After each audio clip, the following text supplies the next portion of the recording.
Assalamualaikum. Waalaikumsalam warahmatullahi wabarakatuh. Mari kita berselawat terlebih dahulu, Ibu. Allahumma sholli ala sayyidina Muhammad wa ala ali sayyidina Allahumma Muhammad. sholli.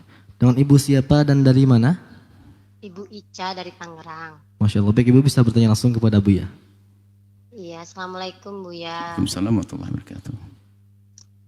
Ada satu yang mau saya tanyakan Buya tentang masalah zakat. Saya sebenarnya ada bingung antara 8 zakat kan untuk 8 golongan antara fakir dan miskin ini. Ada saya punya paman Buya di kampung.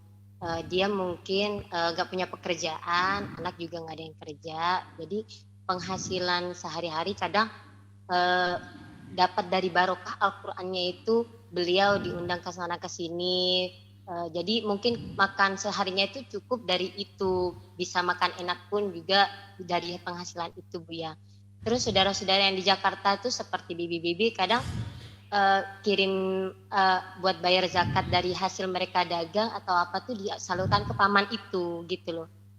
Itu sah apa enggak ya Buya? Takut salah memberi zakat kami itu gitu. Baik. Buya. Masya Allah, terima kasih. Terima kasih Buya. Insyaallah. Assalamualaikum. Assalamualaikum. Semoga Allah mudahkan kita dalam bayar zakat. Dan dijadikan kita pembayar zakat, jangan penerima zakat. Baik, paman Anda adalah orang fakir. Karena nggak punya penghasilan yang lebih. Bahkan hanya dimakan cukup, kadang tidak. Dia golong fakir. Karena dia kadang-kadang ini ngandalkan dari, dan itu pun kadang cukup, kadang makan enak. Nggak, berarti nggak ada standar. Kecuali dia bekerja, yang jelas penghasilannya adalah lebih daripada cukup. Ada bisa ini. Sehingga kan dalam mendefinisikan kefakiran itu kan ada orang punya pekerjaan hanya cukup saja.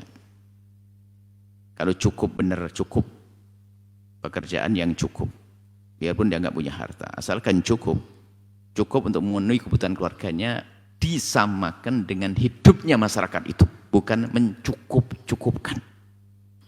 Paham nih? Harus cukup. Misalnya di kampung itu umumnya orang sehari itu perlu 50.000 untuk suami istri dan 2 anak.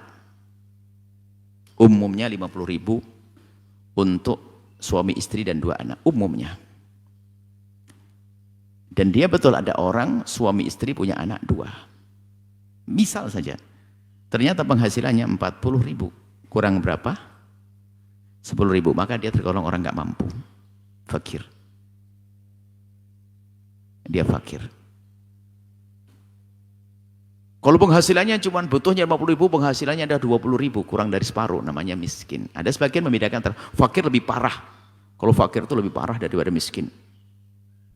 Yang jelas pokoknya fakir miskin itu penghasilannya nggak cukup untuk orang normal.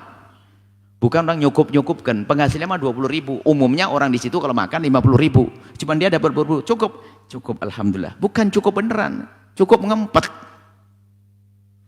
Maka dia fakir. Sepertinya dari yang ditanyakan fakir beliau. Mencukup-cukupkan kan. Penghasilannya bukan penghasilan tetap. Hanya dikasih orang, pemberian dari orang di saat dia diundang ngaji Al-Quran dan sebagainya. Itu kejujuran tentunya. Kalau tanda orang ngasih hadiah ditabung sampai kaya raya, ya jangan dong, itu dusta dong. Nah, biarpun dia paman Anda, saudara Anda, dia berhak menerima zakat. Karena dia tidak hidup di bawah naungan Anda. Bahkan memberikan zakat kepada sanak, kerabat, saudara yang tidak di bawah naungannya jauh lebih bagus daripada kepada orang lain. Memberikan zakat kepada kerabat yang dia tidak di bawah naungannya, bukan hidup bersama. Saya punya paman hidup di tempat yang jauh, saya bersah memberikan zakat. Tapi kalau paman saya jamin dalam rumah saya, nggak boleh. Jadi boleh, bagus. Anda memberikan zakat kepada paman Anda yang terlihat secara zahir tadi dari cerita Anda, dia adalah fakir, nggak mampu, nggak punya penghasilan tetap, hanya itu saja, diberi orang, kadang cukup, kadang enggak. Boleh Anda memberikan zakat. Baik, semoga Allah memudahkan kita semuanya. Ingat, tapi memberikan zakatnya atas dasar dia fakir, bukan atas dasar dia ustadz. Ustadz nggak berhak menerima zakat. Dari mana ustadz menerima zakat? Ustadz karena fakir, karena kefakirannya, bukan karena keustadannya. Saja Allah alam bisawab. Setelah Anda menyaksikan video ini, Jangan lupa berselawat kepada baginda Nabi Muhammad sallallahu alaihi wa alihi wasallam.